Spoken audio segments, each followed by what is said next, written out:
Da Michele Coca-Cola Pizza Village Milano.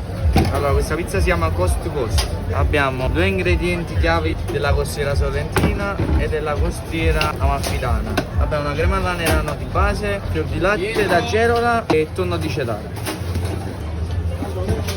Da qui il nome Coast to Coast.